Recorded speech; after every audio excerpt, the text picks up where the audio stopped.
میں نے سلطان صلاح الدین ایوبی کا ایک قول پڑھا تھا،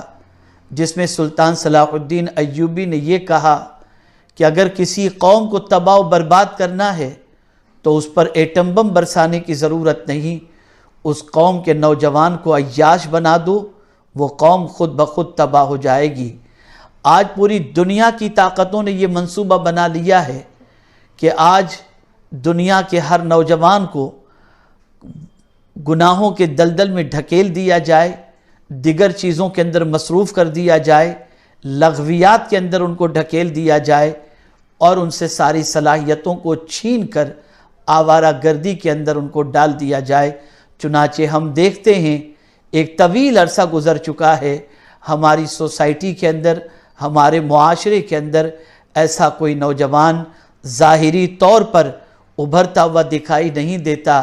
جس کے کردار کو دیکھ کر، جس کی زندگی کو دیکھ کر دوسرے مسلمان عش کریں اور اس کو اپنا آئیڈیل بناتے ہوئے نظر آئیں۔ الا ماشاءاللہ ہیں آج بھی بہت سارے نوجوان جن کی نگاہوں کے سامنے مقاصد ہیں اور جن کی نگاہوں کے سامنے اپنا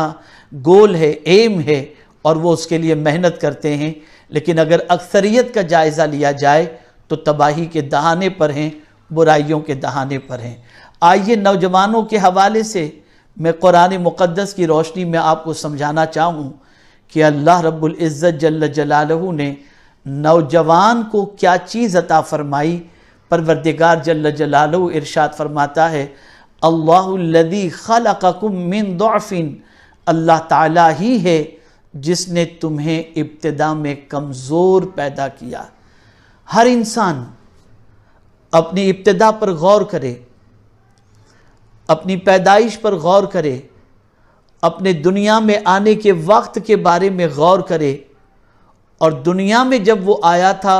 اس وقت اس کی سچویشن کیا تھی اس کے بارے میں غور کرنے کی کوشش کرے۔ تو آپ اور ہم جب غور کریں گے تو قرآن مقدس کے فارمولے کے طور پر اس کی روشنی کے اندر اگر ہم دیکھیں تو یقیناً ہماری ابتدا کمزوری ہے۔ ہم جب اس فرش گیتی پر پیدا ہوئے تو ہمارا حال یہ تھا، اتنے کمزور کہ کوئی اٹھائے تو اٹھ جائیں، کوئی بٹھائے تو بیٹھ جائیں، کوئی لٹائے تو لیٹ جائیں، کوئی کھلائے تو کھا لیں، کوئی پہنائے تو پہن لیں۔ اتنے کمزور کہ ہمارا وجود، ہاتھ، پیر، آنکھ، کان، ان ساری چیزوں کے ہمارے وجود میں ہونے کے باوجود بھی ہم اس کا استعمال کرنے کی طاقت نہیں رکھتے تھے، اتنے کمزور تھے، اتنے ناتواں تھے، اور ہماری ابتدا اس طریقے سے کمزوری کے ساتھ ہوئی۔ اللہ عز و جل ہمیں یہ باور کرانا چاہتا ہے کہ میرے بندو، میں نے تم کو پیدا کیا اور تمہیں کمزوری میں پیدا کیا،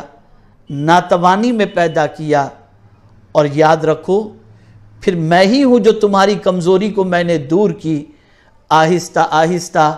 تم کھڑے رہنے کے قابل بنے، آہستہ آہستہ تم چلنے کے قابل بنے، آہستہ آہستہ کھانے کے قابل بنے،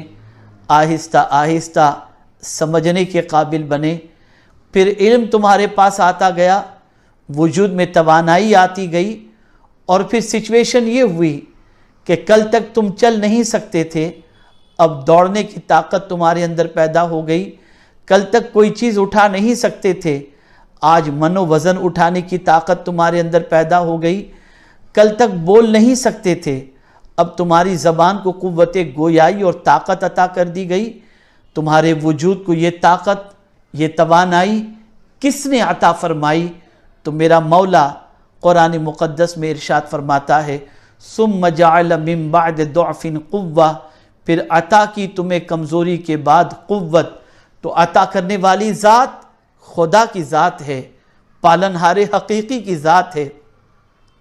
معبود برحق کی ذات ہے،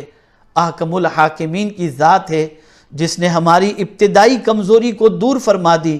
اور پروردگار جل جلالہ نے ہمیں طاقت عطا فرمائی، ہمیں قوت عطا فرمائی۔ میرے پیارے آقا صلی اللہ تعالی علیہ وسلم کے پیارے دیوانوں، اب یہ قوت، یہ طاقت، یہی در حقیقت جوانی ہے،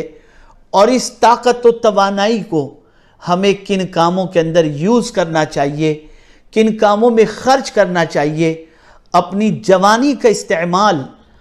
کس طریقے سے کرنا چاہیے۔ تو میرے پیارے آقا صلی اللہ تعالی علیہ وسلم کے پیارے دیوانوں، آج اگر مغربی افکار کا جائزہ لیا جائے، آج اگر ویسٹرن ورلڈ کا جائزہ لیا جائے، ان کی طرف سے ملنے والی سوچ کا جائزہ لیا جائے، تو ہر جوان یہ کہتا ہوا نظر آتا ہے، جوانی دیوانی ہوا کرتی ہے، اسے عیش موج کے اندر خرچ کرنا چاہیے۔ لیکن اسلام جوانی کو ضائع کرنے کی تعلیم نہیں دیتا، جوانی کی قوت و اشتمینہ کو برباد کرنے کی تعلیم نہیں دیتا، بلکہ اللہ اکبر، میرے پیارے آقا صلی اللہ تعالی علیہ وسلم کے پیارے دیوانوں، جوانی کو صحیح طور پر قانون الہی اور قانون رسول صلی اللہ تعالی علیہ وسلم کے مطابق خرچ کرنے کی تعلیم اسلام ہمیں عطا فرماتا ہے۔ آپ اندازہ لگائیں، ایک جوان انسان جب جوانی میں عبادت کرتا ہے، جوانی میں اچھے کام کرتا ہے، جوانی میں فضول چیزوں سے اپنے آپ کو روکتا ہے، اپنی جوانی کو بے داغ رکھتا ہے، اپنی جوانی کو آوارگی سے بچائے رکھتا ہے، تو اس کا مقام اللہ کے نزدیک کتنا عرف و اعلیٰ ہے۔